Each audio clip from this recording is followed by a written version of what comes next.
예, 오늘 본문 말씀 통해서 믿음으로 하나님께서 부르신 그 아브라함의 자손에 대해서 같이 말씀을 나누겠습니다. 이 아브라함의 자손에 대해서 이야기하는 것은 이 율법 교사들이 아브라함의 자손이 되기 위해서는 너희들이 아브라함처럼 율법을 행해야 된다라고 하는 그 메시지로 갈라디아 교인들을 미혹시켰기 때문에 바울이 과연 율법이냐 아니면 하나님이 은혜로 주신 그 믿음으로 말미암아서 구원을 받는 것이냐, 아브라함의 백성으로, 아브라함의 자손으로 편입되는 것이 율법을 행함으로냐 아니면 믿음으로냐, 이 부분을 이야기할 때에 그들이 근거로 내세운 이 아브라함의 이야기를 통해서 지금 반박하고 있는 것입니다. 오늘 우리 본문 들어가기 전에 사실은 5절에 연결되는 내용입니다. 5절에 너희에게 성령을 주시고 너희 가운데서 능력을 행하시는 이의 일이 율법의 행위에서냐 혹은 듣고 믿음에서냐. 지난주에 설명드렸지만 개역개정의 설명 해석이 사실은 본문의 의미를 분명하게 선명하게 보여주지 못하는 부분들을 말씀드렸습니다. 왜냐하면 듣고 믿음에서냐라고 이야기하는 아코의 피스테오스, 이거를 어떻게 해석하고 이해를 하는가에 따라서 본문의 뉘앙스들이 바뀌죠. 정확하게 해석을 한다면 너희는 율법 준수의 행위로서 성령을 받았느냐 아니면 하나님의 메시지, 즉 믿음을 이끌어내고 점화해서 불을 붙여주시는 그 하나님의 메시지의 결과로 받았냐. 아코에라고 하는 것은 듣는다이지만 너희가 들었던 그 메시지라고 말씀드렸죠. 그래서 믿음을 불러일으키는 그 메시지를 통해서 하나님께서 너희에게 성령을 주셨냐 아니면 너희가 율법을 잘 준수하고 행함으로 하나님께서 너에게 성령을 주셨냐. 그게 5절입니다. 거기에 대한 그 입증을 하기 위해서 이제 아브라함도 같다라는 것을 오늘 본문에서 보여주는 겁니다. 오늘 아브라함이 하나님을 믿음에 그것을 그에게 의로 정하셨다 함과 같으니라. 우리나라 성경은 사실은 어순들이 좀 틀리기 때문에 정확한 어순대로 한다면 가장 앞에 뭐라고 나오냐면 아브라함도 이와 똑같았다라고 이야기합니다. 아브라함도 율법을 준수함으로 하나님의 언약 백성이 된 것이 아니고 아브라함도 아코의 피스테오스, 믿음을 이끌어내려는 하나님의 말씀의 선포로 하나님이 그를 하나님의 백성, 하나님의 언약 백성으로 삼으셨다라고 하는 이야기입니다. 하나님이 믿음을 이끌어내는 말씀의 선포를 통해서 우리에게 성령을 주신 것과 마찬가지로 하나님께서 아브라함과 신실한 언약을 맺고 관계를 맺으신 것 또한 동일하게 하나님이 그 믿음을, 아브라함에게 믿음을 이끌어내는 말씀의 선포를 통해서 하신 것이다 라고 위에서 이야기한 것들을 그대로 적용을 시키는 겁니다. 아브라함도 이 경우와 똑같았다. 창세기 15장 6절을 그러면서 인용을 하는 거죠. 창세기 15장 6절은 아브라함이 여호와를 믿으니 여호와께서 이를 그의 의로 여기시고 라고 되어 있습니다. 그리고 70인역에서는 같은 부분을 아브라함은 하나님을 신뢰했고 그것이 그에게 의로 여겨졌다라고 되어 있습니다. 이 15절 그 창세기 15장 6절의 의미도 우리가 그 개역개정이나 그리고 70인역 번역본이나 표면상의 의미는 이렇습니다. 아브라함이 하나님을 믿었고 그 믿음을 보시고 하나님이 의롭다라고 칭해 주셨다라고 이해가 되는 거죠. 즉 첫 단계는 아브라함이 하나님을 신뢰하고 하나님의 신실하심을 믿는 것이 첫 번째 단계가 먼저 취해지는 것이고, 그런 후에 하나님이 그 하나님을 신뢰하는 아브라함에게 두 번째 단계로서 너가 의롭다라고 이야기하는 것. 그래서 하나님께서 믿음의 행위, 아브라함이 한 믿음의 행위에 대해서 반응하셔서 그를 의롭다 칭해 주시는 것, 이렇게 볼 수 있습니다. 하지만 지금까지 제가 2장에서도 설명드렸고 또 3장 들어와서도 설명드렸지만 바울이 이야기하고 있는 갈라디아서 안에서 이야기하고 있는 것은 사람의 행위, 거기에 대조돼서 하나님의 행위, 그 부분을 계속 이야기하고 있죠. 믿음이라고 하는 것 또한 아코에 피스테오스를 그렇게 설명한 이유는 믿음 또한 하나님의 은혜로 말씀을 선포해 주신 것이 믿음을 일으키는 것으로 사람의 행위가 아니다. 사람의 행위냐, 율법을 행함, 아니면 듣고 믿음이냐라고 이야기하는 것도 그냥 듣고 우리가 믿었기 때문에 사람의 행위가 아니고 그 믿음을 일으켜주는 하나님의 행위, 사람의 행위와 하나님의 행위를 대조시키는 게 갈라디아서 전체란 말이에요. 그럼 창세기 15장 6절을 아브라함이 믿으니까 하나님이 의롭다고 해줬다라고 이야기한 것은 지금까지 쭉 흘러내려오는 흐름이랑 또 다른 흐름이라고 볼 수가 있습니다. 바울은 지금 15장 6절을 이대로 해석하고 있는 게 아니에요. 본문에서. 그 사실은 세 가지를 통해서 확신할 수 있습니다. 첫 번째는 아까 전에 말씀드렸지만 첫 번째 문장 자체가 카토스로 시작한댔죠. 아브라함도 똑같았다라는 걸로 문장이 시작을 되고 있습니다. 즉 5절이랑 정확하게 연결지어서 이야기를 하는 거죠. 5절에서 이야기하고는 아코에 피스테오스라고 하는 것은 사람이 듣고 믿는 것이 아니라고 그랬습니다. 하나님이 너희에게 들려주셨던 그 메시지, 어떤 메시지요? 너희에게 믿음을 점화시켜주고 믿음을 불러일으키는 그 하나님의 메시지를 통해서, 말씀을 통해서 너희들을 의롭다, 너희들에게 성령을 주셨다라고 한 것이 동일하게 아브라함도 똑같았다라는 걸로 시작이 되기 때문에 앞에 이야기와 쭉 연결된 것입니다. 그래서 바울은 창세기 15장 6절 아브라함을 설명을 할 때에도 아브라함이 믿었기 때문에 하나님이 의롭다, 그런 흐름이 아니고 앞에서와 마찬가지로 그 믿음 또한 하나님의 말씀의 선포를 통해서 아브라함에게 믿음이 일어난 것을 전제로 하고 지금 15장 6절을 서기하고 있는 것입니다. 만약 바울이 아브라함이 하나님을 믿은 것이 갈라디아인들이 하나님을 믿은 것과 같은 것이라고 말을 하는 것이 맞다면 아브라함의 믿음 또한 1차적으로 그에게서 시작된 것이 아니고 5절에서와 같이 하나님이 우선적인 행위에 의해서 점화된 믿음이다라는 것을 카토스라는 표현을 통해서 알 수가 있는 거죠. 두 번째는 창세기 15장 6절 자체의 문맥으로 인해서 바울이 그렇게 이해하지 않았다라고 볼 수 있습니다. 창세기에서 나타나는 아브라함의 이야기 전체는 하나님을 최초의 행위자, 하나님을 원인이 되는 행위자로 보여주는데 일관하고 있습니다. 우리가 아브라함 이야기를 읽을 때 마지막에 설명드리겠지만 반드시 이 부분을 인지해야 됩니다. 아브라함이 먼저 믿음을 취하는 것이 아니고 창세기에서 보여주는 아브라함 이야기는 아브라함은 믿음이 없어요. 사실은 하나님이 그를 믿음의 사람으로 세워가는데 모든 초점이 맞춰져 있다는 것을 알아야 됩니다. 그래서 창세기 주석가인 스페이저는 아들에 대한 하나님의 재확인된 약속이 아브라함의 마음을 안심시키는 장면이 창세기 15장 6절이다. 아브라함은 안 믿고 있어요. 아들이 생길까 말까. 그래서 하나님께 막 이야기하죠.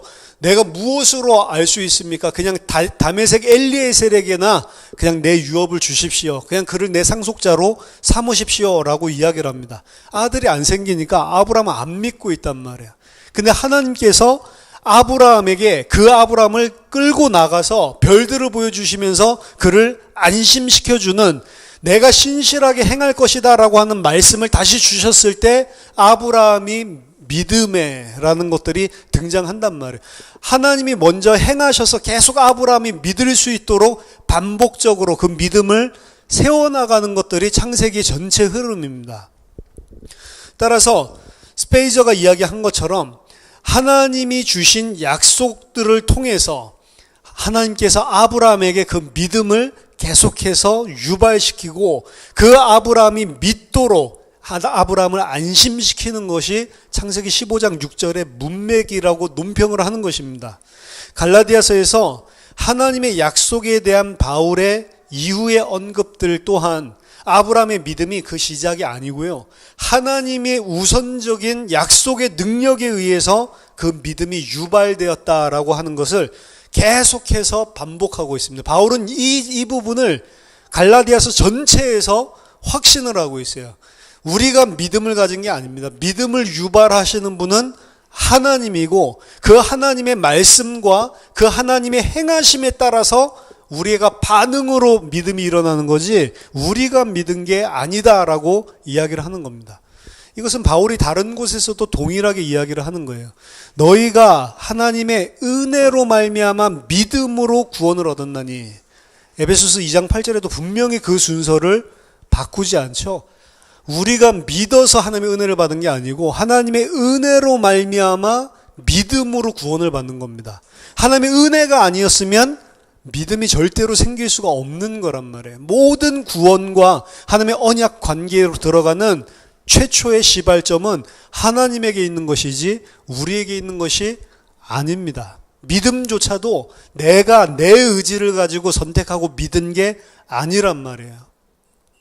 그런데 우리들이 요즘에 최근 현대교회에서 1900년대부터 등장한 것이지만 이 sinners prayer, 죄인의 기도, 회개 기도, 영접 기도 혹은 부흥회에서 단상 초청, 지금 이제 예수 믿고자 하는 자는 결심하고 결단하고 앞으로 나오세요. 잘 안 나오죠? 그럼 이제 음악 깔면서 계속 사람들이 나올 수밖에 없게끔 지금 한 걸음만 걸어 나오면 됩니다. 계속 막 사람들에게 뭔가 선택권이 있는 것처럼 주장하는 신학들이 1900년대 들어와서 생긴 거란 말이에요.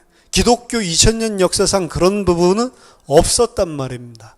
근데 부흥회를 통해서 큰 대형 교회와 대형 집회들을 인용하면서 그러면서 그 집회에도 굉장히 무드를 많이 활용을 하죠. 음악.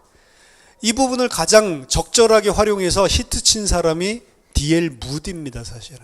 무디가 음악을 통해서 감성을 통해서 사람들이 자극하게 되는 이 부분을 상당히 발전을 시켰고 그 다음부터는 음악 없으면 안 되는 거죠. 그래서 대형 교회에서 모든 투자들을 음향과 설비하는 겁니다. 그게 없으면 무드가 안 만들어지기 때문에.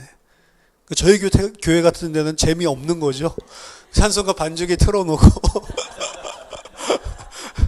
그렇죠? 성가대 없어가지고 그것도 어디서 따다가 음악 잘라가지고 mp3 틀어주고 그렇죠? 이래가지고는 절대로 부흥이 안 되는 거죠. 하지만 더 정확할 수 있습니다. 왜냐하면 우리는 하나님이 은혜 주셔서 믿음을 일으키주지 않으면 절대로 믿을 수가 없는 인간의 감성을 다 차단시켜 버렸기 때문에 물론 우리도 그렇게 하면 좋지만 사람이 감정적으로 내가 선택을 하는 게 아니란 말이에요. 근데 하나님의 일을, 하나님이 구원하시는 일을 마치 사람에게 주권이 있는 것처럼 많이 바꿔놨단 말입니다. 영적 기도 딱 한 번만 하면 됩니다. 그렇죠? 애걸복걸을 한다니까. 믿져야 본전인데 딱 한 번만 해보세요. 믿져야 본전입니까? 그렇죠? 그런 식으로 그럼 이거 한 번만 하면 괜찮죠? 저 교회 안 가도 돼요? 안 가도 괜찮습니다. 저 헌금 안 해도 그냥 딱 한 번만 30초만 눈 딱 감고 고백하면 하나님 구원 주십니다. 그거 아니라니까요.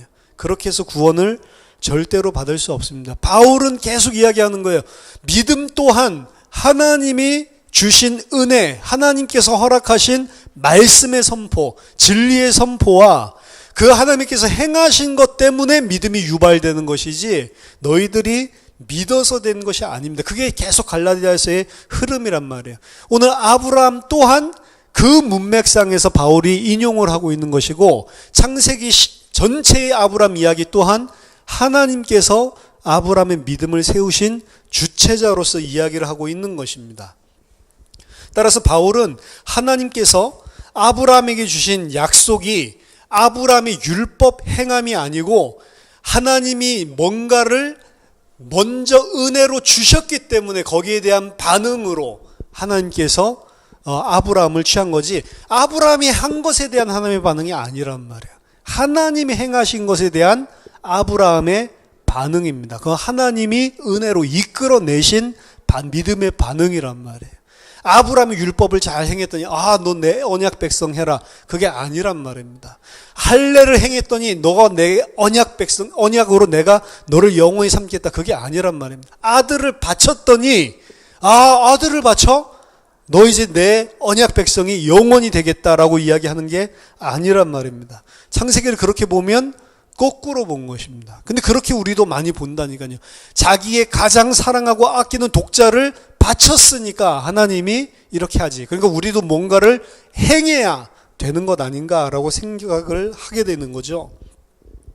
하나님의 약속은 생명을 창조하려는, 즉 존재하지 않는 것을 존재하게 하려는 하나님의 은혜, 하나님의 은혜로운 의지, 하나님 자신의 의지에 의존하는 거예요.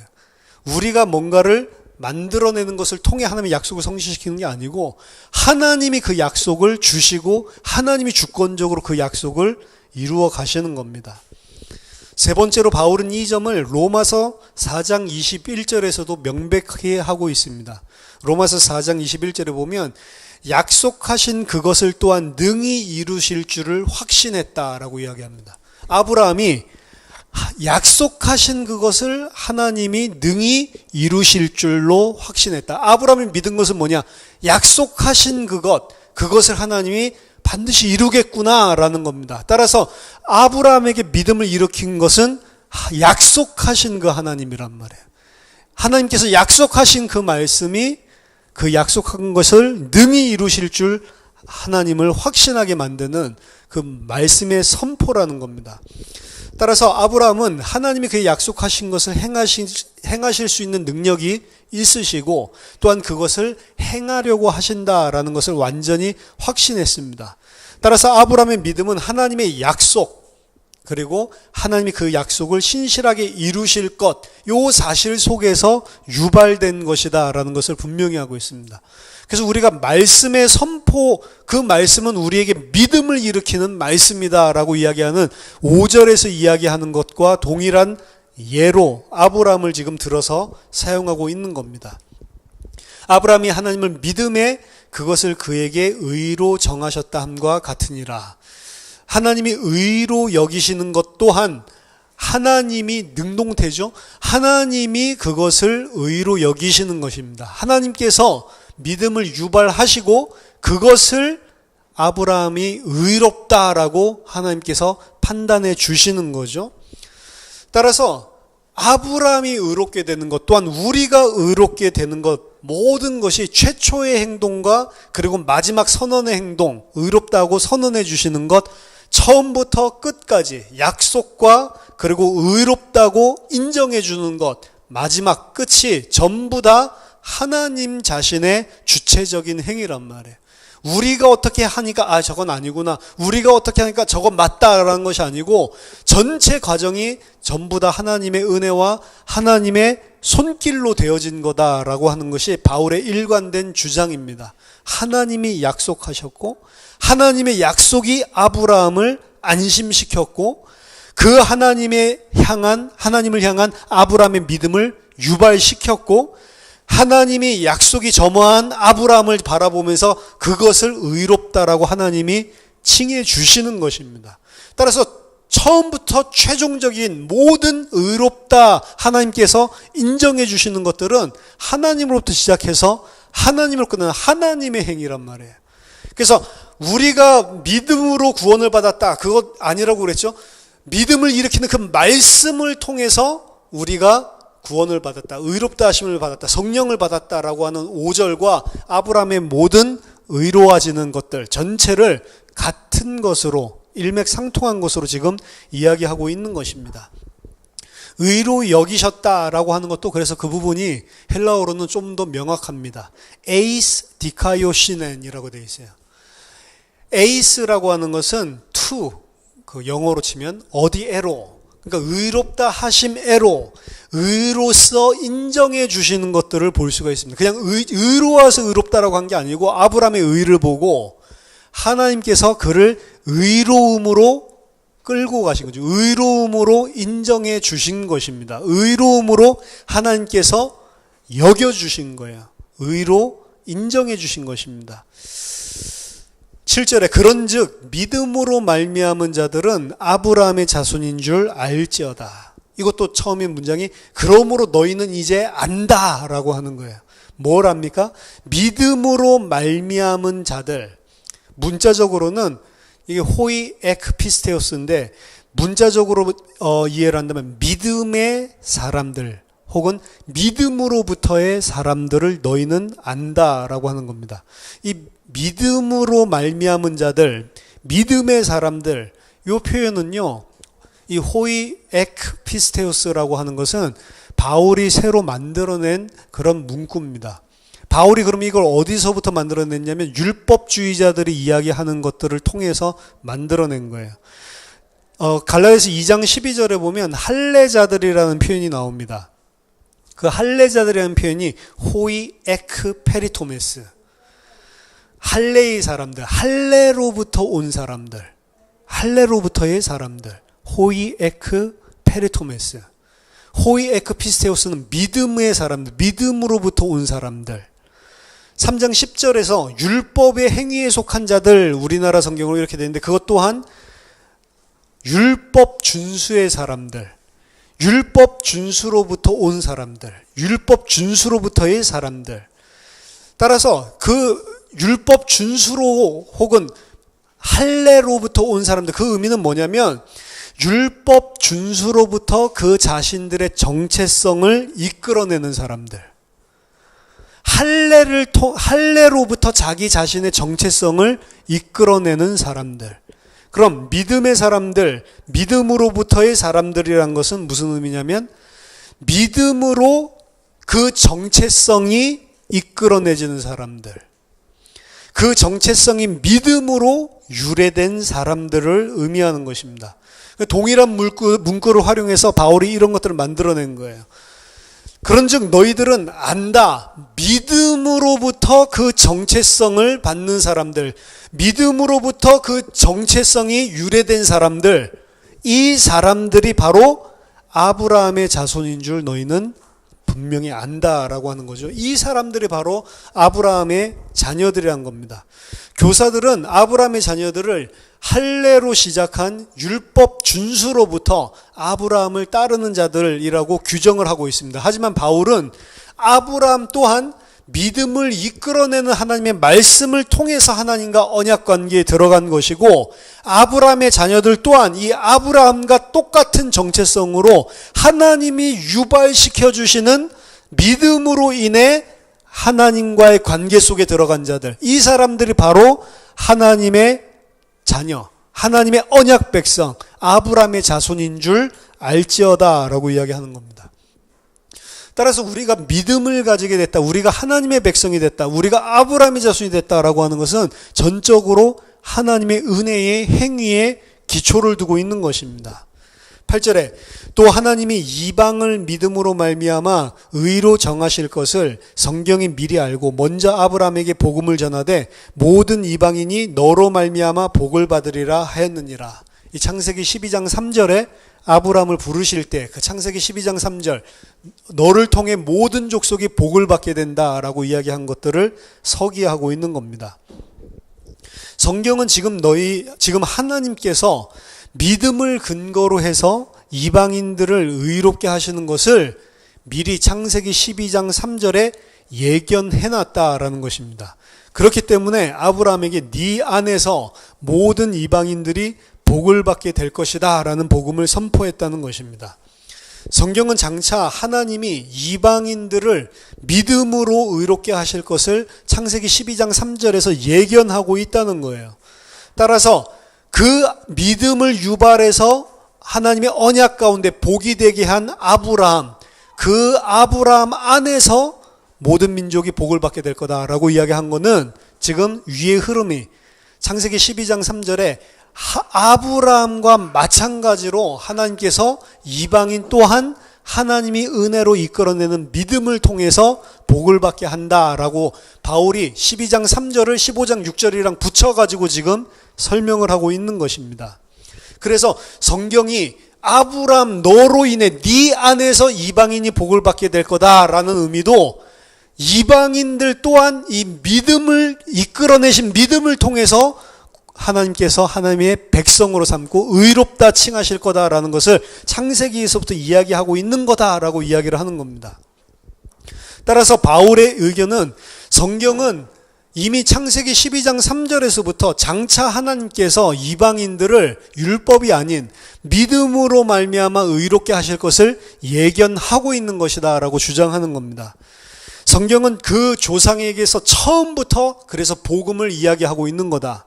복음은 이방인의 믿음, 아브라함이 믿음을 통해 의로워진 것처럼 이방인 또한 그 안에서 복을 받게 될 것을 이야기하고 있는 것이다 라고 12장 3절을 해석을 하고 있는 거예요. 전혀 율법을 배제한 하나님의 은혜와 믿음을 기초로 창세기 12장 3절을 이야기하고 있는 것입니다. 심지어 그 믿음의 유발자 또한 하나님이라는 것을 주목해야 될 필요가 있는 것입니다. 이게 바울이 아브라함을 보고 있는 아브라함 이야기입니다.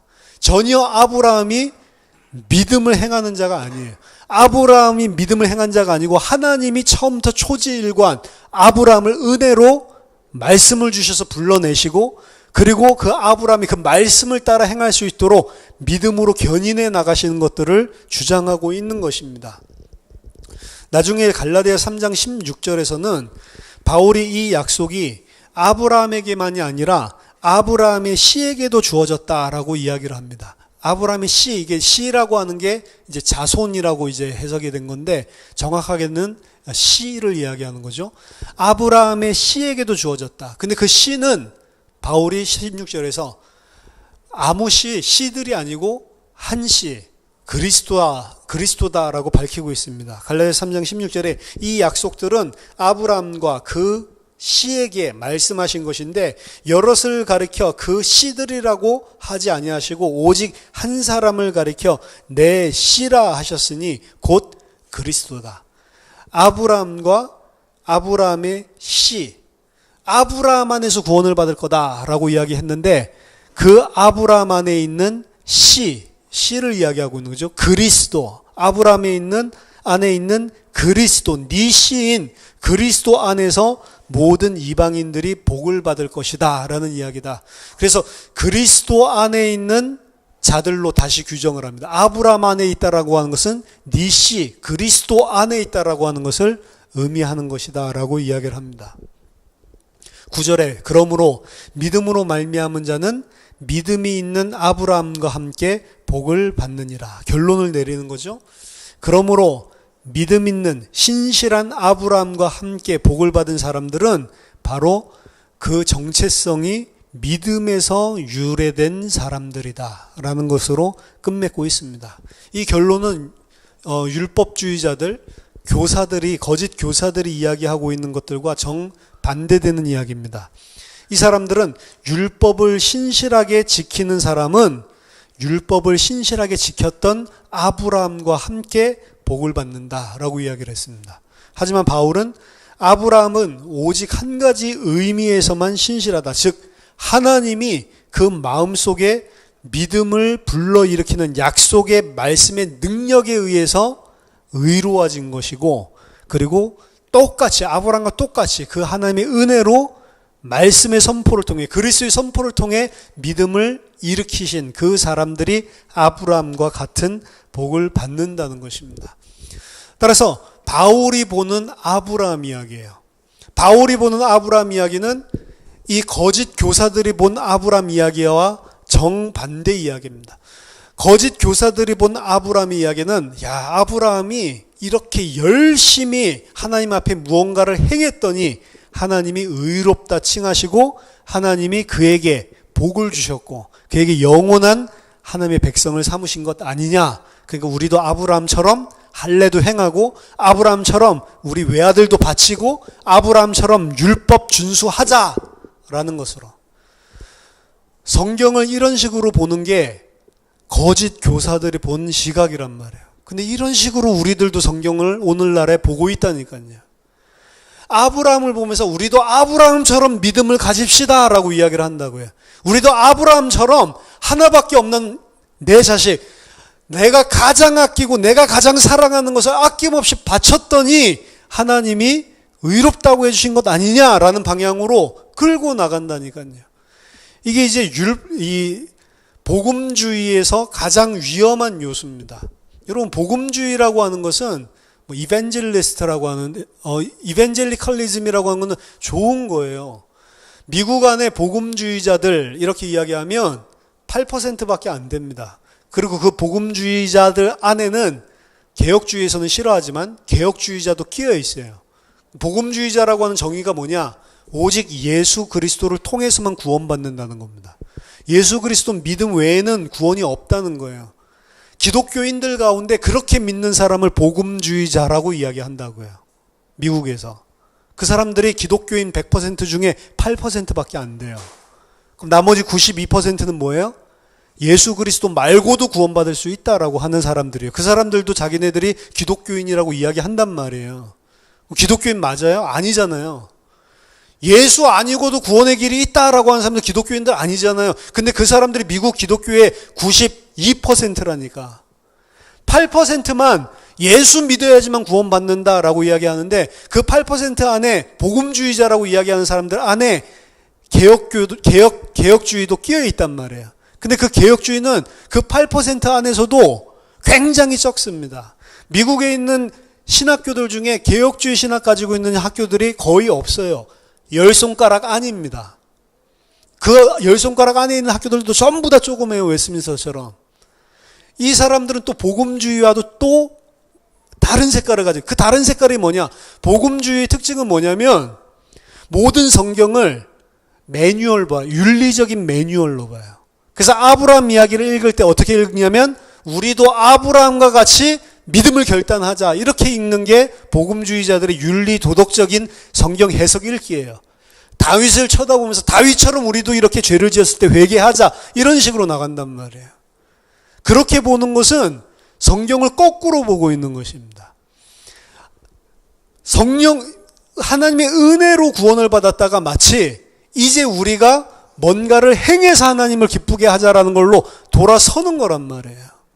어떻게 보면 거짓 교사들이 이야기하는 것도 비슷한 맥락의 흐름이라고 볼 수가 있습니다. 그래 너희들이 믿음으로 구원받은 건 맞다. 그러니까 이제 율법을 온전하게 행함으로 하나님의 백성이 완전해져야 되는 거 아니냐라고 이야기하는 거랑 거의 영적인 흐름이 비슷하다는 거예요. 성경은 그걸 이야기하고 있는 게 아니다라고 바울은 이야기합니다. 처음부터 끝까지 아브라함이 행한 것이 아니고 아브라함이 결단한 게 아니고 아브라함이 믿은 게 아니고 전부 다 하나님이 그의 믿음을 유발시키고 그를 세워간 것이다 라고 이야기를 하고 있는 거예요. 그래야지 갈라디아에서 이야기하고 있는 것이 거짓 교사와의 싸움이 되는 것입니다. 그것의 대립이에요. 우리의 믿음은 내가 하는 것이 아닙니다. 하나님이 우리 안에 은혜로 행해 주시고 견인해 나가시는 거예요. 그래서 전적으로 우리가 무엇인가를 행했다, 안 행했다라고 하는 율법의 기준으로부터 자유케 만들어주는 겁니다. 좀 부족해도 괜찮단 말이에요. 하나님이 우리 안에 착한 일을 시작하셨으면 그리스도의 날까지 우리를 완성시켜 줄 줄을 확신하는 겁니다. 나에게 있는 것이 아니고 나는 이런 모습이지만 그리스도의 날에 흠이 없고 온전한 자로 거룩한 자로 하나님께서 나를 분명하게 이끌어줄 줄 믿습니다. 하나님의 그 그리스도 안에 있는 은혜의 말씀의 진리와 그렇게 행하신 하나님의 행위를 보고 우리 안에 믿음이 자라나가는 것이지 내가 무엇을 잘 행했기 때문에 이제 내가 잘 믿죠 라는 것이 아니라는, 그건 믿음이랑 상관없는 거라니까요. 그래서 아브라함 이야기를 하는 겁니다. 아브라함이 누구죠? 믿음의 조상입니다. 믿음의 조상이란 거는 아브라함이 가장 첫 번째로 잘 믿었던 조상이기 때문에 믿음의 조상이 아니고 믿음이란 어떤 것인지를 보여주는 첫 번째 케이스이기 때문에 믿음의 조상이란 말이에요. 아브라함은 창세기 12장에서 분명히 창세기 이야기에서 부르심을 받지만 사도행전 7장 2절에서 3절에 보면 아브라함이 부름을 받은 것은 그때가 아니고 창세기 12장에서 처음 부른 게 아니고 이미 메소포타미아에 살고 있을 때, 갈대아 우르에 살고 있을 때죠. 창세기 12장에서 나타나신 하나님은 하란에 살고 있는 아브라함에게 나타나신 것입니다. 근데 하란에 살 때 나타나신 것이 아니고 갈대아 우르에 살 때 하나님께서 나타나셔서 이 말씀하신 것들을 다시 한번 말씀하신 거예요. 사도행전 7장 2절에 4절에 스데반이 이르되 여러분 부형들이여 들으소서 우리 조상 아브라함이 하란에 있기 전 메소포타미아에 있을 때 영광의 하나님이 그에게 보여 이르시되 네 고향과 친척을 떠나 내가 네게 보일 땅으로 가라 하시니 아브라함이 갈대아 사람의 땅을 떠나 하란에 거하다가 그의 아버지가 죽음에 하나님이 그를 거기서 너희 지금 사는 이 땅으로 옮기셨느니라. 갈대아에 우르 살고 있을 때 나오라고 이야기를 했는데 안 나옵니다. 친척 아비집 떠나지도 않고 갈대우로 나오지도 않습니다. 나오게 된 거는 아버지가 하란으로 이주하면서 옮긴 것이고, 거기에서 하란에서 아버지가 죽었는데도 안 떠나고 있을 때 하나님이 재차 나타나신 것이 창세기 12장 1절에서 3절이란 말이에요.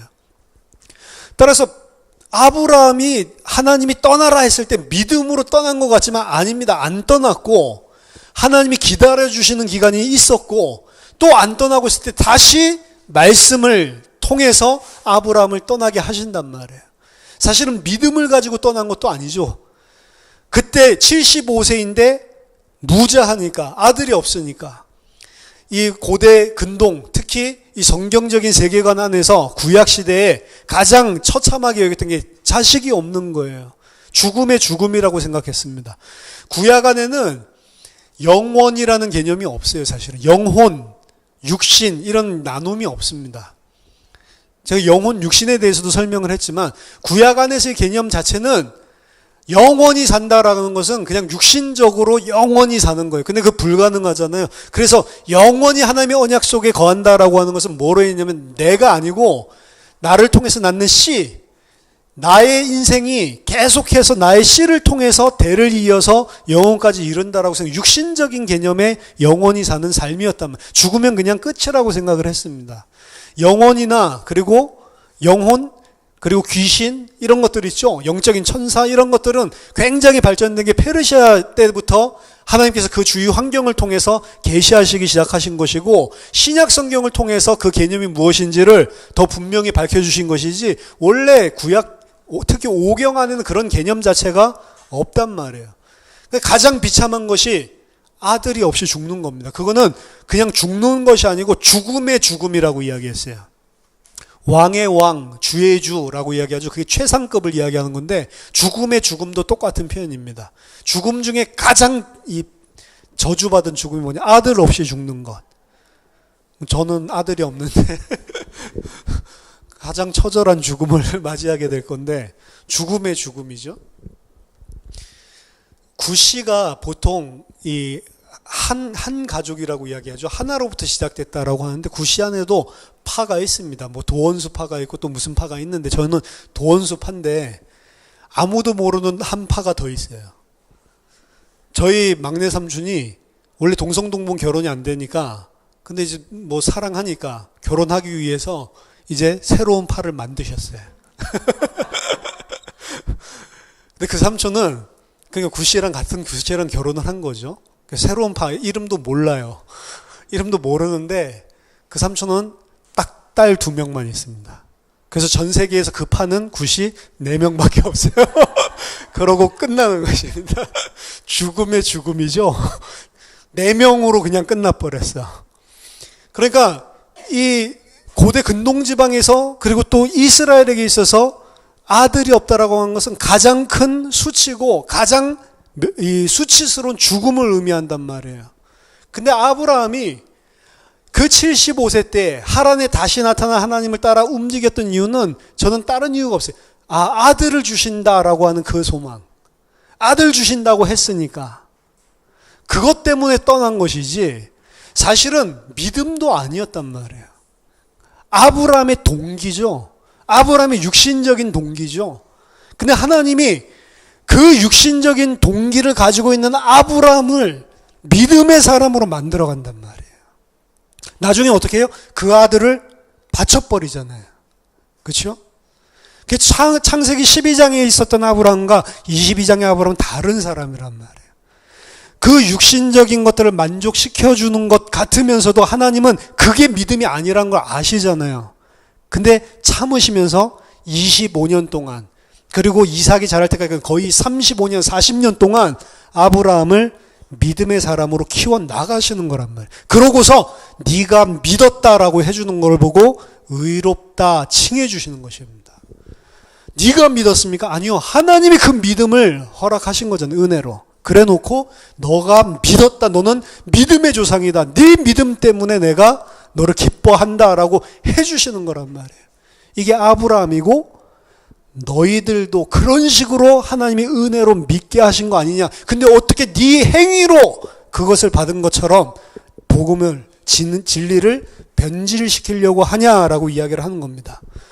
아브라함은 우리가 어떻게 믿음을 소유하게 되었는지를 대표적으로 보여준 모델이기 때문에 믿음의 조상이란 말이에요.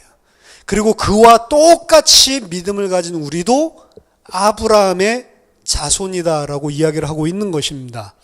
그 아브라함의 자손, 그러므로 믿음으로 말미암은 자는 믿음이 있는 아브라함과 함께 복을 받느니라.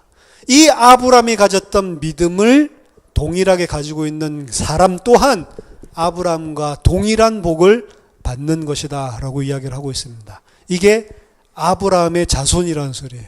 우리가 아브라함의 자손이라고 하는 것은 아브라함이 하나님께서 그 믿음을 가지도록 믿음의 사람으로 세워나가신 것처럼 우리 안에도 동일한 일을 믿음으로 하나님의 은혜로 그렇게 하신다는 겁니다. 그래서 율법을 행해서 내가 하나님의 온전한 백성이 되려고 하지 말라는 거예요. 그거에 있는 것이 아니라 하나님의 은혜와 그 하나님의 은혜로 우리 속에 일으켜 주시는 믿음을 통해서만 하나님의 백성으로 된 전적인 하나님의 행위에 있는 것이지 너희들이 뭔가를 행하는 것처럼 생각하지 말라라고 이야기를 하는 것입니다. 우리는 믿음으로 말미암은 아브라함의 자손입니다. 믿음으로 말미암아 우리의 정체성을 유래한 아브라함의 자손이라는 이야기입니다. 우리가 그 그리스도의 은혜, 그리스도 안에 있는 믿음 안에 거할 때 우리가 신앙생활을 해나가는 것은 결국에는 아브라함을 통해서 보여준, 그리고 오늘 바울이 이야기하고 있는 그 노정이라는 것들을 잊으면 안 됩니다. 그래서 우리가 우리의 부족한 부분들을 보고도 괜찮을 수가 있는 거예요. 우리가 율법과 하나님의 뜻과 정반대되는 일을 하고 있는 나의 모습을 발견했을 때에도 우리는 하나님께 의존해야만 하는 존재라는 것들을 보여주는 겁니다. 이제 내가 이것을 끊고 잘 할게요. 그런다고 하나님이 기뻐하시는 게 아니에요. 내가 그럴 수밖에 없는 존재고 하나님의 은혜가 그 속에 느껴져야지만 그게 하나님을 기쁘시게 하는 겁니다. 이런 나인데도 불구하고 하나님께서 나 같은 자를 왜 구원하셨지? 라고 하는 것들이 마음속에 감격으로 부딪히는 사실이 없다면 그 어떤 것을 잘 행해도 하나님이랑은 상관이 없는 거란 말이에요. 내가 무엇인가를 잘 행했을 때 하나님 앞에 떳떳해지는 것이 아니고 하나님의 은혜를 알 때 감격하고 하나님께 떳떳해질 수 있는 게 믿음입니다. 그리스도 안에 있는 믿음, 하나님께서 그리스도의 선포를 통해서 우리에게 불러주시는 그 믿음이라고 하는 것은 전적으로 그리스도의 십자가와 부활만을 의지하게 만드는, 그것을 근거로 해서만 하나님 앞에 설 수 있는 그것이 믿음입니다. 그리고 그것이 바로 아브라함의 자손이고 그 자가 복을 받는다는 거죠. 저와 여러분들이 믿음으로 말미암은 아브라함의 자손으로 분명한 정체성을 가지고 복음의 진리 안에 굳게 서라는, 그리고 장차 그리스도 오실 때 거룩하고 흠이 없고 온전한 자로 세워지기를 예수 그리스도 이름으로 축원합니다. 기도하겠습니다. 하나님 은혜를 감사드립니다. 저희들이 행한 것이 아무것도 없고 모든 것이 다 하나님의 은혜인 줄 믿습니다. 하나님, 저희들에게 정말로 그리스도 안에서 하나님께서 우리들에게 무조건적으로 또 저희들을 어떠한 모습과도 상관없이 온전한 자로 세워가는 그 하나님의 은혜를 하나님 날마다 알 수 있는 눈을 열어주시고, 하나님 그 은혜가 감사하고 감격하여 온전한 믿음의 사람으로 세워질 수 있도록 우리를 끝까지 붙들어 주시고 우리를 인도해 주시옵소서. 그렇게 하신 하나님께 영광을 돌려드립니다. 살아계신 주 예수 그리스도 이름으로 기도하옵나이다. 아멘.